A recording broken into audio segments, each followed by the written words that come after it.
ये हैं अरुण कुमार, जो आज इस समय मेरे साथ स्टूडियो में मौजूद होंगे और आज वही आपको पेपर लीक की सारी सच्चाई आपको बताएंगे। अरुण जी आइए आप। अरुण सर इस समय हमारे साथ मौजूद हैं और जो टेलीग्राम का स्क्रीनशॉट मैंने आपको दिखाया वो इन्हीं के टेलीग्राम का स्क्रीनशॉट था। हालांकि इससे पहले हम आपको यह बात स्पष्ट करना चाहते हैं कि हम अभी भी ऐसा बिल्कुल नहीं कह रहे कि यह पेपर लीक हुआ था या नहीं हुआ था।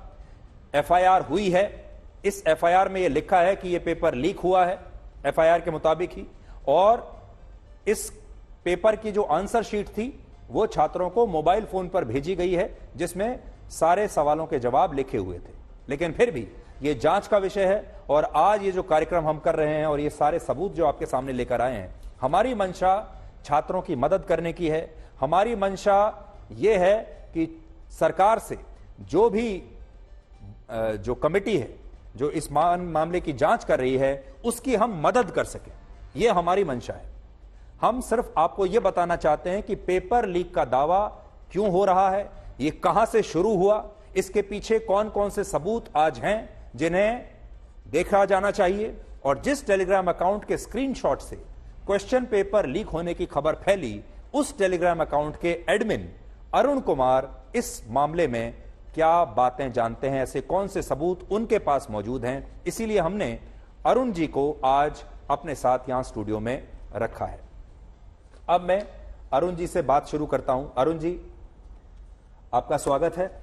और मुझे ऐसा लगता है कि इस समय लाखों छात्र आपको देख रहे होंगे, आपको सुन रहे होंगे, और आप यहां कैमरे की तरफ उन लाखों छात्रों से बात भी कर सकते हैं और उन्हें बता भी सकते हैं। तो आप सबसे पहले तो ये बताइए कि आप क्या करते हैं। ये टेलीग्राम अकाउंट क्या आप ही का है जिसका स्क्रीनशॉट दिखाकर बहुत सारे छात्र पेपर लीक होने का आरोप लगा रहे हैं? सर नमस्कार। सबसे पहले तो मैं आज तक की टीम और सुधीर सर आपका दिल से धन्यवाद करूंगा, क्योंकि आपने उन लाखों छात्रों के दर्द को समझा और हमें अपनी बात रखने का अवसर यहां पे दिया। मैं पेशे से एक टीचर हूं और यूट्यूब पर मैं रीजनिंग पढ़ाता हूं, और ये जो टेलीग्राम चैनल है ये मेरा ही है, और मैं इसको तथ्य वाइज या सिस्टम सीक्वेंस वाइज समझाऊंगा कि किस प्रकार मेरे पास पेपर आया और मैंने कैसे कब इसको पोस्ट किया है। जी, हम आपको बड़ी स्क्रीन पर लेकर चलते हैं और वहां आप हमारे दर्शकों को भी अच्छी तरह से बता सकते हैं कि आप यहां आ सकते हैं, मैं यहां रहता हूं, और इस बड़ी स्क्रीन पर हम आपको बताने की कोशिश करेंगे कि यह पेपर लीक कैसे हुआ। सबसे पहले देखिए, ये फरवरी 18 का टेलीग्राम अकाउंट है जिस पर लिखा है अरुण सर रीजनिंग। इस पर लिखा है ये जो पेपर बताया जा रहा है UP police constable morning shift का है, जो एग्जाम अभी परीक्षा केंद्रों पर चल रहा है। ये मुझे किसी छात्र ने भेजा है, मैं इस बात की पुष्टि नहीं करता कि ये वही पेपर है जो अभी परीक्षा केंद्रों पर चल रहा है। ये आपने पोस्ट किया है 18 फरवरी को सर 9:16 पर। तो आप ये कह रहे हैं कि 9:16 पर आपको ये जो आपने यहां पर लगाया है प्रश्न पत्र, ये आपको मिल गया था? हाँ सर, मैं इसके बारे में विस्तार से बताऊंगा। ये टेलीग्राम चैनल मेरा ही है, और फरवरी 18 को 8:57 पर मेरे पास एक छात्र का जो है पीडीएफ आया, और उसने कहा कि ये सर पेपर वही है जो अभी मॉर्निंग शिफ्ट में 18 की सुबह को चल रहा है। तो इसलिए मैंने यहाँ पे दावा भी किया था कि मैं इस बात की पुष्टि नहीं करता, इस बात का सच तो पेपर होने के बाद ही पता लगेगा।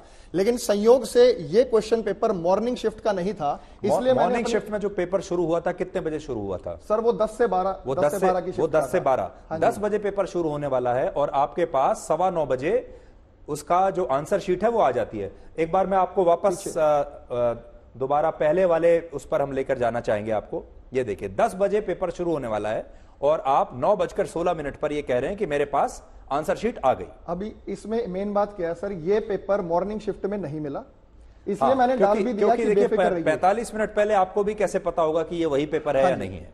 लेकिन ये पेपर हूबहू उसी दिन शाम को आया 3 से 5 वाली शिफ्ट में, यानी पेपर जो आया है ये 3 से 5 वाली शिफ्ट का है। तो समझने वाली बात ये है कि ये जो इनके पास पेपर आया है 9:15 बजे सुबह, ये शाम को जो पेपर होने वाला था, कितने बजे होता है वो पेपर? 3 से 5 की शिफ्ट। 3 से 5, वो 3 बजे वाला जो क्वेश्चन पेपर था, ये वो पेपर था जो इन्हें 9:15 बजे मिला। जी, उसके बाद क्या हुआ? ये जो मुझे पेपर बेसिकली मिला था, अगली स्लाइड लगाइएगा एक बार। ये जो पेपर मुझे मिला था, मुझे एक छात्र ने भेजा था, और ये उस छात्र ने मुझे संडे यानी रविवार को 18 तारीख को ही मुझे भेज दिया था और ये मुझे 8:57 पर प्राप्त हुआ था। और बच्चे ने मुझे कहा था कि सर ये उस मॉर्निंग शिफ्ट का पेपर है, लेकिन जब इसे मैच किया गया तो ये उसी दिन की शाम वाली शिफ्ट को मिला। मॉर्निंग शिफ्ट का नहीं था। हाँ। लेकिन शाम वाली शिफ्ट में जो परीक्षा हुई है वो हूबहू उसका क्वेश्चन पेपर था, हूबहू मिल रहा है जी। अब हम अगली स्लाइड पर जाते हैं और मैं ये भी चाहूंगा कि हम वो क्वेश्चन पेपर क्या था, वो आंसर शीट कैसे लिखी हुई थी, वो भी हम आपको आगे बता सकें, वो भी हम आपको आगे दिखा सके। देखिए, ये देखिए उसी पेज की एक और कॉपी जो कि दूसरी हैंड राइटिंग में लिखी हुई थी, वही कॉपी हमें एक और जगह प्राप्त हुई 3:31 पर। यानी ये पेपर भी सेम था और ये भी सेम था, लेकिन इसमें हैंड राइटिंग दूसरी थी, तो इसका मतलब है कि कहीं और से लीक हुआ इसका मतलब जो आंसर शीट है, हाँ जी, वो कई जगहों से लीक हो रही हैं, कई जगहों और कई लोगों ने अलग अलग हैंड राइटिंग में उसकी जवाब जो है वो लिखकर आगे लीक किए हैं। अच्छा जी। तो और देखिए लिख रहे हैं इसमें कि काफी लड़के इसे शेयर कर रहे हैं, बोल रहे हैं आने वाली शिफ्ट का ये क्वेश्चन पेपर है, ये आप देखिए। और ये 6:55 पर सर मैसेज आ गया कि ये पेपर मैच है। हाँ, और 6:55 पर ये मैसेज आता है कि सर ये पेपर मैच है। अब हम अगली स्लाइड पर चलते हैं। देखिए आगे और क्या है आपके लिए, ये देखिए। अब ये हमारे पास सर क्वेश्चन और आंसर सबसे जो महत्वपूर्ण बात है जो छात्रों को देखनी चाहिए और जो लोग जांच कर रहे हैं सरकार की तरफ से, जो कमेटी बनी हुई है उसे भी जो देखना चाहिए ध्यान से, वो सबसे महत्वपूर्ण सबूत ये है। अरुण जी अब बताइए आप। सर ये देखिए पेपर कितने सुकून से, कितने आराम से लिखा गया है। इसमें 2 इंक का इस्तेमाल किया है, रेड में आंसर्स लिखे गए हैं और ब्लैक में यहाँ पे क्वेश्चन लिखे गए हैं। इसका मतलब जिसने भी ये पेपर आउट किया था उसके पास भरपूर समय था, कोई जल्दबाजी नहीं, क्योंकि अमूमन जब पेपर आउट होता है तो उसमें हिंट लिखे जाते हैं। यहां क्वेश्चन लिखा है और उसके साथ आंसर। अब मैं आंसर मैच कराता हूं सर। मान लीजिए कि हमारे पास ये सवाल था, वेन डायग्राम से सवाल एक संबंध रखता था। हाँ। कि इसमें आंसर क्या बनेगा, तो ये 4 ऑप्शंस आपको यहां पे दिखाई दे रहे हैं। इन 4 ऑप्शंस का जो इन्होंने आंसर लिखा है वो लिखा है C+A+B। C+A+B का अर्थ ये है कि ये इस प्रश्न का सही उत्तर था, C, A और B। ये जो ऑप्शन यहां दिया है C+A+B, वो यहां पर आपको दिखाई दे रहा है। तो इसका मतलब जो आंसर, पहली बात तो यह कि आंसर शीट में जो सवाल दिया गया है वो क्वेश्चन पेपर में है, और जो जवाब दिया गया है उसका वो भी बिल्कुल सही जवाब है। इसमें सीक्वेंस इसलिए नहीं मैच हो रहा क्योंकि हर पाली में 4 शिफ्ट होती हैं, चारों शिफ्ट में क्वेश्चन सेम होते हैं लेकिन उनका सीक्वेंस अलग अलग होता है जी। अब आप दूसरे प्रश्न पर आइए। ये एक मैथमेटिकल ऑपरेशन का प्रश्न है और इसके 4 विकल्प है सॉल्व करने के बाद। 20, ये आ गया 70 है, 62 है, 57 है, 38 है। इसका उत्तर आपको यहां दिखाई देगा, ये रहा 70 इन्होंने लिख रखा है। इस प्रश्न का सोल्यूशन ये रहा 70 जी, इसी शीट के अंदर जी। आगे और भी सवाल आप मैच करते हैं सर, जैसे आकृति का है, इसमें प्रश्न होता है कि कौन सी आकृति है। इसमें आपको यहां पे मिरर इमेज की बात करते हैं इसकी, तो मिरर इमेज की जो आकृति है वो आकृति वाला सवाल यहां पे दिया गया है। आकृति एक्स की सही जगह ये रहा, ये आकृति एक्स के लिए यहां पे लिखा गया है। ये आकृति वाले सवाल का उत्तर था। और उसके बाद वर्ड फॉर्मेशन से क्वेश्चन आया था हमारा रीजनिंग में।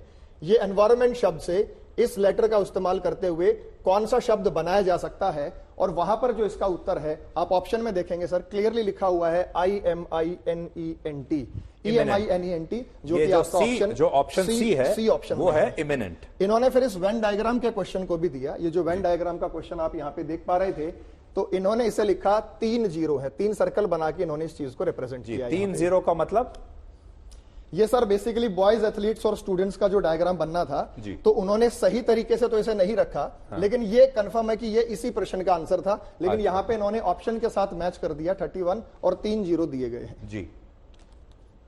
अब हम अगले उस पर चलते हैं, एक और स्लाइड सर, इसमें एक और स्लाइड आपको दिखाते हैं जिससे आपको ये साबित हो जाएगा कि ये पेपर पहले बाहर कैसे आ गया।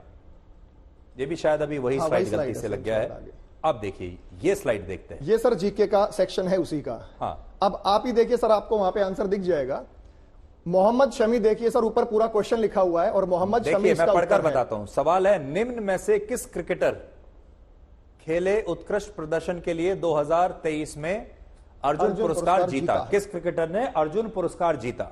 जवाब देखिए लाल रंग से लिखा हुआ है, मोहम्मद शमी। और इसी सेम लैंग्वेज में सर आपको इसका ये क्वेश्चन ये पढ़िए और ये उत्तर देखिए। ये असली क्वेश्चन पेपर है। इसमें क्या लिखा है देखिए, निम्नलिखित में से किस क्रिकेटर ने खेलों में उत्कृष्ट प्रदर्शन के लिए वर्ष 2023 का अर्जुन पुरस्कार जीता? और फिर ये ऑप्शंस हैं और उस ऑप्शन में ऑप्शन ए है मोहम्मद शमी, और यहां भी मोहम्मद शमी ही सही जवाब लिखा हुआ है हाथ से। अच्छा, दूसरा सवाल है सर, म्यांमार की मुद्रा क्या है, और उसका आंसर काट के इन्होंने कयात लिखा है। अब आप देखेंगे सबसे ऊपर आपका ध्यान जाएगा, कयात निम्नलिखित में से किस देश की आधिकारिक मुद्रा है, पहला ही सवाल है। और उसमें ऑप्शन सी है म्यांमार। म्यांमार, तो ये इसकी पुष्टि सेम यहां पे हुई है। निम्न में से कौन सा भारत का सर्वोच्चम सैन्य पुरस्कार है, और यहां लिखा है परमवीर चक्र। तो सर आप इस उत्तर को देख, क्वेश्चन नंबर 21 पर आपका ध्यान जाएगा। ये रहा, निम्नलिखित में से कौन सा भारत का सर्वोच्च सैन्य पुरस्कार है, और ऑप्शन ए है परमवीर चक्र। ये भी यहां पर लिखा हुआ है। अच्छा, आगे आया है सर मोबाइल एप्लीकेशन, और यहाँ पे विदेश मंत्रालय है, तो इसी से रिलेटेड हमें यहाँ पे ऑप्शन यहाँ पे जरूर नजर आएगा।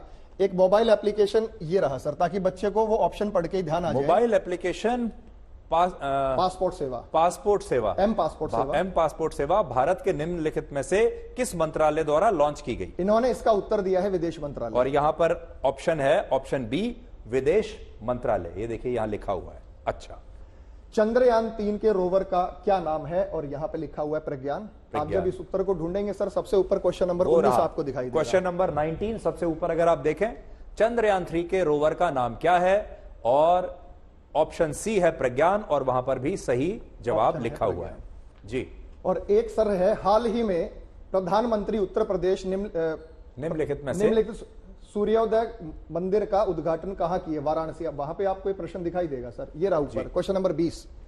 क्वेश्चन, हाल ही में प्रधानमंत्री ने उत्तर प्रदेश में निम्नलिखित में से किस स्थान पर सर्ववेद मंदिर, सर्ववेद महामंदिर का उद्घाटन किया है, और ऑप्शन ए में सही जवाब है वो है वाराणसी जी।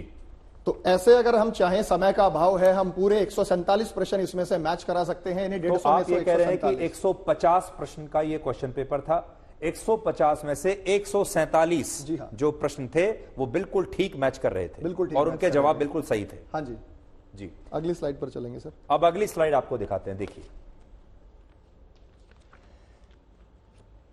उस बात की पुष्टि मैं कर रहा हूं कि वो मेरे पास वो पेपर आया था और वो हूबहू मैच कर रहा था, लेकिन 17 की पाली में जो एग्जाम हुआ था इवनिंग शिफ्ट का, इसका मुझे बच्चों ने स्क्रीनशॉट भेजा कि सर ये 17 वाला भी आउट था। अब आप सर यहां पे ध्यान से देखेंगे तो ये 1:42 पर ये पेपर आउट हो गया है। ये 17 तारीख की आप बात कर रहे हैं? हाँ जी, 17 फरवरी को। ऊपर देखेंगे शनिवार लिखा हुआ है। 17 फरवरी शनिवार को जो पेपर 3 बजे 3 से 5 होना था, वो 1:42 पर आपके पास आ जाता है यहां।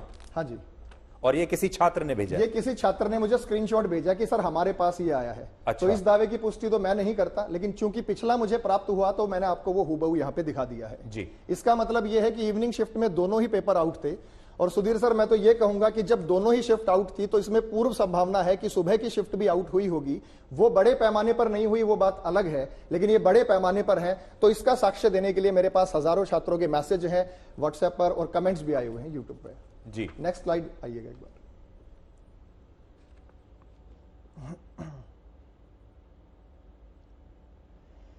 इसमें सर एक और जो गड़बड़ी देखने को मिली, बहुत सारे बच्चों ने मुझे मैसेज किया था कि सर हमारे पेपर पर सील गायब थी। जब भी कोई प्रश्न पत्र मिलता है तो उसके बीच में यहाँ पर सील लगी होती है। हाँ। तो बहुत सारे क्वेश्चंस में वो सील भी गायब थी। अब हम ये नहीं कहते कि वो लीक पेपर ही होंगे, हो सकता है कि पीछे से कोई डिफेक्ट उसमें आया हो, लेकिन काफी छात्रों की शिकायत है क्वेश्चन पेपर के उनके सील मिसिंग थी जी। तो उसी से रिलेटेड मैंने क्वेरी यहाँ पे आपको दिखाई है तो कि बड़ी संख्या में ये छात्र आपको बता रहे हैं कि सील नहीं थी, क्वेश्चन पेपर पे सील नहीं थी, सील गायब थी जी। या तो उनको पहले ही छेड़खानी उसमें की गई होगी जी। अगली स्लाइड।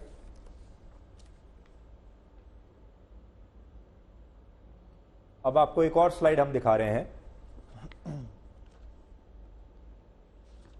ये देखिए।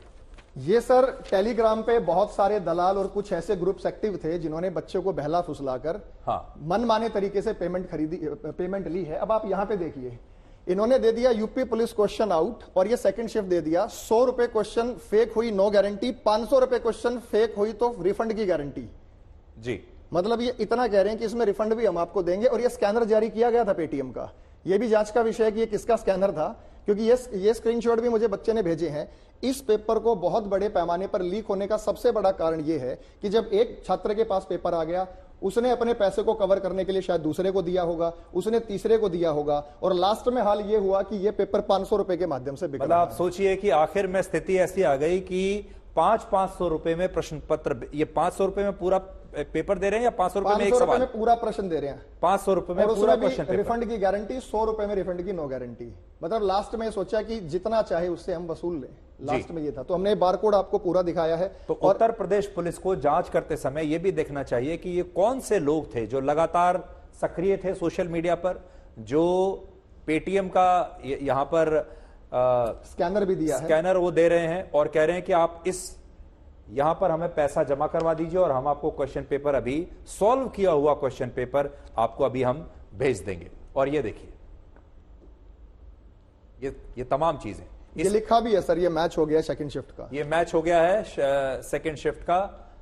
अच्छा, तो ये सारे जो ग्रुप्स हैं ये सब एक्टिव हैं और बता रहे हैं कि क्वेश्चन पेपर मैच हो रहा है, जो लोग इसे या तो बेच रहे थे। अब हम ये मानकर चलते हैं अरुण जी कि मान लीजिए अगर ये क्वेश्चन पेपर बिक रहे हैं, जी हाँ, हम ये कह नहीं सकते कि ये बिक रहे हैं या नहीं बिक रहे हैं, ये स्पष्टीकरण पहले है, हमें नहीं पता बिके हैं या नहीं बिके हैं। लेकिन मैं आपसे ये कहता हूं कि मान लीजिए अगर ये क्वेश्चन पेपर बिक रहा है तो क्या भाव बिकता है? मान लीजिए 4 लाख रुपए से लेकर 10 लाख रुपए तक कुछ भी एक क्वेश्चन पेपर का लिया जा सकता है। बिल्कुल, मार्केट में जो रेट है, जो बच्चे क्लेम करते हैं कि सर हमारे पड़ोस में किसी व्यक्ति ने 8 लाख दिए हैं, ये बच्चों के दावे हैं, हम यहाँ पे उनको जस्ट उनका प्रतिनिधित्व करते हैं।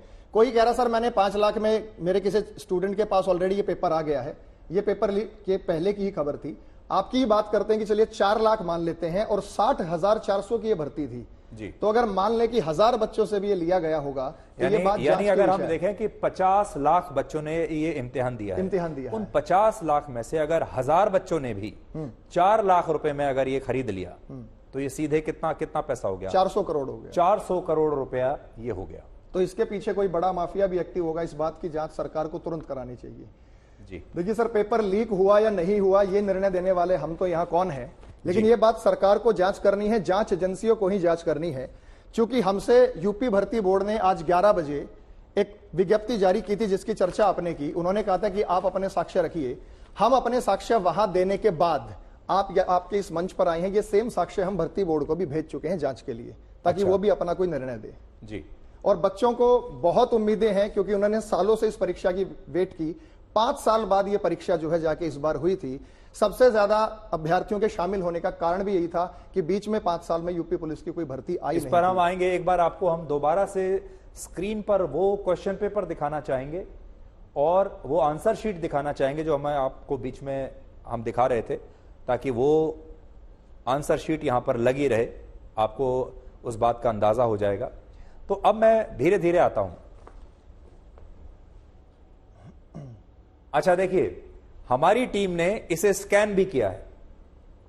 जब हम आपको ये शो दिखा रहे हैं तो हमारी टीम ने इसे स्कैन किया और ये नाम आया है, अविनाश कुमार रंजन, ये नाम आया है। तो ये वैसे तो काम पुलिस को करना चाहिए था या इन्वेस्टिगेटर्स को करना चाहिए था, उनके लिए हम ही ने ये काम भी कर दिया। तो उस समय जो कोड दिया हुआ था पेटीएम का, उस पर जब हमने स्कैन किया तो ये नाम आया है। और एक बार वापस आपको उस कोड पर लेकर जाते हैं। ये अविनाश कुमार जो हैं, ये क्या कह रहे थे? नहीं, ये वाला नहीं, आप जो कोड वाला था देखिए, ये है। इस कोड पर हमने किया और ये कोड पर जब हमने स्कैन किया है तो ये नाम आ गया है। पेमेंट स्क्रीनशॉट वाले को पहले रिप्लाई मिलेगा, अब बहुत मैसेज आ रहे हैं जी, यानी जो पेमेंट करके स्क्रीनशॉट भेज देगा उनको। तो देखिए लगातार ये सब आ रहा था।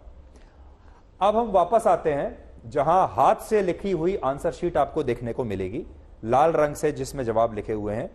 जो दूसरे नंबर की स्लाइड है, ये वाली नहीं, जो दूसरे नंबर की स्लाइड है वो आप लगाइए, जहां पर क्वेश्चन पेपर बीच में आपको दिखाई देगा और आंसर शीट भी आपको दिखाई देगी। देखिए, अब मैं आपसे ये जानना चाहता हूं अरुण जी कि ये जो हाथ से लिखा हुआ आंसर शीट है, ये ऐसा लगता है बड़े इत्मीनान से किसी ने लिखा, ये जल्दबाजी में नहीं लिखा, क्योंकि हैंडराइटिंग बड़ी साफ है, बहुत अच्छी तरीके से समझ में आए लोगों को, उस हिसाब से इसको बनाया गया है। मैं आपसे 2 बातें जानना चाहता हूं। इसका मतलब यह है कि ये बड़ी तसल्ली से किसी ने लिखा है। हाँ जी। मतलब हम ये मान लें कि ये काफी पहले ही लीक हो गया होगा, उसके पास कई घंटे का समय होगा ये सब लिखने का। जब ये पेपर ही इवनिंग शिफ्ट में था और हमारे पास ये 8:57 पर आ गया है, यानी मार्केट में ही इतनी पहले आ गया है, और ये जरूरी नहीं कि मेरे पास ही आया होगा, इससे पहले भी ये बहुत लोगों के पास होगा। ये किसी छात्र के पास आया तो छात्र ने मुझे भेज दिया, तो ये संभावना डेफिनेट है कि ये 1 रात या 2 रात पहले ही आउट हुआ है।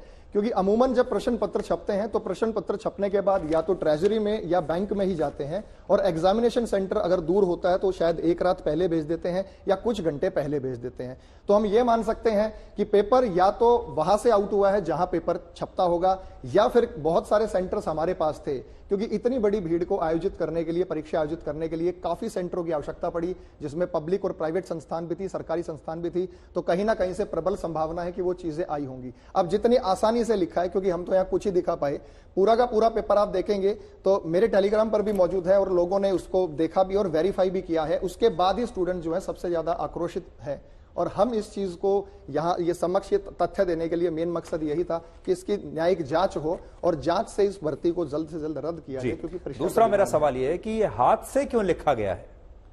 इसका एक कारण यह भी हो सकता है, क्योंकि देखिए हाथ से लिखना ज्यादा मुश्किल होता है, फोटो खींच लेगा तो वो और भी आसान है। लेकिन जहां तक मेरा मानना है कि अगर कोई फोटो खींच के उसे सर्कुलेट करता तो वो एक पुख्ता प्रमाण हो जाता है कि वो एग्जामिनेशन से उस पेपर से हूबहू मैच कर रहा है। तो कहीं ना कहीं इस चीज को हाथ से लिखा गया है, इसी उस बात से ध्यान भटकाने के लिए। जी, अब इसका सॉल्यूशन क्या है, हम आपको वो बताने की कोशिश करते हैं, और सॉल्यूशन में हम 2-4 सुझाव देना चाहते हैं।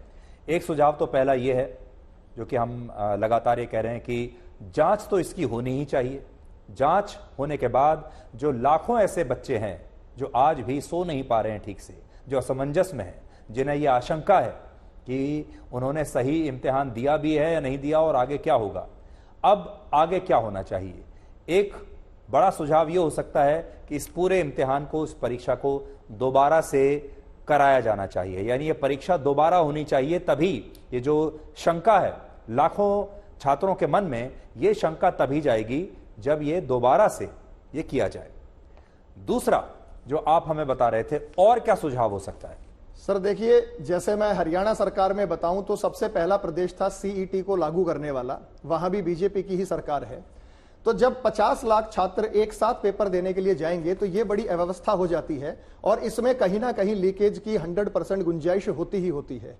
तो इसका सीधा सीधा तरीका यह है कि कॉमन एलिजिबिलिटी टेस्ट जो कि हरियाणा में किया गया था और उसी बेस पर आगे की भर्ती प्रक्रिया को लागू किया, तो उसमें काफी बच्चे उसी समय भर्ती से जो है आउट हो जाएंगे। मान लीजिए कि 40 लाख बच्चों ने सीटी दिया और उसमें से पास कर पाए केवल 3 लाख बच्चे। अगर हम वर्स्ट सिनेरियो में ये भी मान ले कि चलो सीईटी भी आउट हो गया था और उसमें भी 3 लाख बच्चे पास कर गए, तो उन बच्चों को दोबारा उस एग्जामिनेशन के प्रोसेस से गुजरना पड़ेगा, और एग्जामिनेशन के प्रोसेस से गुजरकर एक फेयर सिलेक्शन भी हो जाएगा।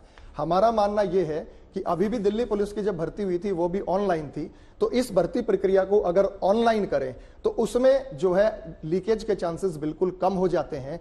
इतने बड़े पैमाने पर तो वो सर नहीं हो पाएगा, क्योंकि ये पेपर तो फोटो के साथ सर्कुलेट हो जाता है, और जब ऑनलाइन एग्जाम होता है वहां मोबाइल ले जाने की अनुमति नहीं होती, वो स्क्रीन पर ही क्वेश्चन होते हैं, ना ही उसका क्वेश्चन पेपर मिलता है।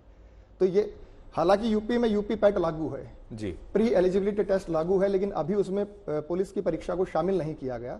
तो अगर उसमें पुलिस की परीक्षा को शामिल कर लें तो उसमें भी ये जो है लीकेज के चांसेस बिल्कुल कम हो जाएंगे। और एक सुझाव ये भी हो सकता है कि चाहे वो उत्तर प्रदेश की सरकार हो या किसी भी राज्य की सरकार हो, ये जो परीक्षाएं हैं नौकरियों की, भर्ती की, ये हर साल होनी चाहिए।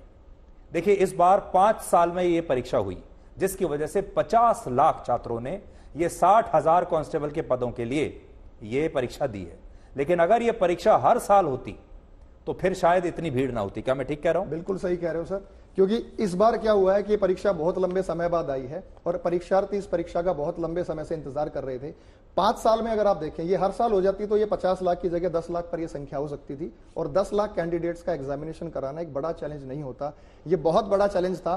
मैं प्रशासन को यहाँ पे कोई चूक नहीं बता रहा, लेकिन सच्चाई ये थी कि हर एक सेंटर पे उन्होंने एसटीएफ को भी लगाया था। मैंने खुद सेंटर विजिट किए थे, 1-2 सेंटर पे मैं गया था, तो पुलिस का बहुत कड़ा पहरा था, पूरी सिक्योरिटी थी, जांच थी, लेकिन वहां सेंटर से ही आउट नहीं हुआ। ये पेपर पहले ही आउट हो चुका था, तो उस पर ध्यान देने की जरूरत है सरकार को कि कहां से ये पेपर जो है आउट हुआ है, क्योंकि बहुत सारे बच्चे इस पेपर से उम्मीद लगा के बैठे थे। सरकार में उनकी आस्था थी, खासकर योगी सरकार में, मेरे पास मैसेजेस भी आए थे कि सर ये सरकार जो है इस परीक्षा को जल्द ही रद्द कर देगी, लेकिन हमें भी अभी नहीं लगता कि सरकार की मंशा क्या है, वो क्या करेगी, लेकिन जल्द से जल्द जांच कमेटी का गठन करके इस परीक्षा को रद्द करा के जल्दी से इसका री एग्जाम भी कराएं।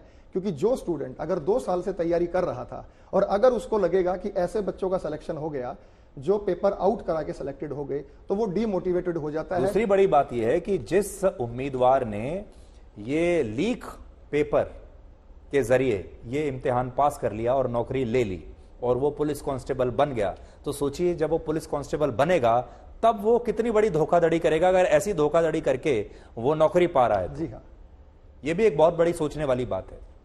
तो पहले ही जिस परीक्षा की शुरुआत अगर भ्रष्टाचार से हो जाए तो उसका भविष्य क्या होगा। और ये प्रदेश हमारा इतना बड़ा प्रदेश है जहां ये हमारी 1/3 1/4 जनसंख्या का प्रतिनिधित्व करता है, तो लोगों का विश्वास है और हम भी सरकार से यही गुजारिश करेंगे कि अगर आपको ये साक्ष्य लगते हैं तो आपको जरूर इस पेपर आपका आप यूट्यूब पर अपने चैनल के जरिए ऐसे छात्रों की मदद करते हैं। जी हाँ, आपसे मैं ये जानना चाहता हूं कि इसकी जो एलिजिबिलिटी थी कांस्टेबल के पद की, ये क्या थी? मिनिमम एलिजिबिलिटी 12वीं पास। जी हाँ। और जो 50 लाख छात्र इसका इम्तिहान दे रहे हैं, हाँ परीक्षा, हाँ जी, इसमें कितने पढ़े लिखे छात्र थे?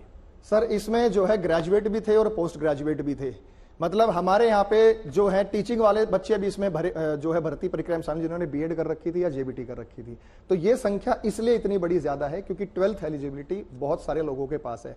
मान लीजिए पर इसमें बड़ी बात यह है कि किसी ने एमएससी किया हुआ है, एमकॉम किया हुआ, मास्टर्स किया हुआ है, वो भी आज कांस्टेबल बनने के लिए तैयार है। जिन्होंने डिग्री कर रखी है वो भी तैयार है। बहुत सारे छात्र हैं, कमेंट भी कर रहे होंगे, उनके पास डिग्री भी होगी इंजीनियरिंग की, वो भी इस परीक्षा में अपीयर हुए थे। तो क्या इंजीनियर, क्या एमबीए, क्या एमकॉम, क्या एमएससी, सारे लोग जो हैं यूपी पुलिस में कांस्टेबल बनने के लिए तैयार है। लेकिन अगर योग्य लोगों का सिलेक्शन हो जाए तो पुलिस फोर्स का रुतबा ही कुछ और होगा। अगर कोई इंजीनियरिंग किया हुआ बच्चा यहाँ पे अपने मेहनत से सिलेक्शन होता है तो वो जरूर सही दिशा निर्देश देगा।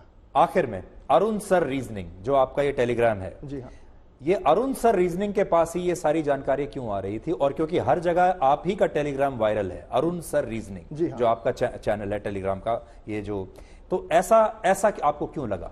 सर मेरा जो चैनल है वो काफी बड़ा चैनल है, लगभग उसमें 3.5 लाख सब्सक्राइबर हैं। तो जब मेरे पास पेपर आया तो हमारा दायित्व ये बनता था कि हम उसको एज ए प्रूफ उसे सोशल मीडिया पर पोस्ट कर दें, ताकि कल को हमारे पास भी दिखाने के लिए प्रूफ हो जाए कि जब ये पेपर चल रहा था तो हम इसको ऑलरेडी वहां पर पोस्ट कर चुके थे और इस परीक्षा को रद्द की जाए। हमारा मेन मकसद यही था।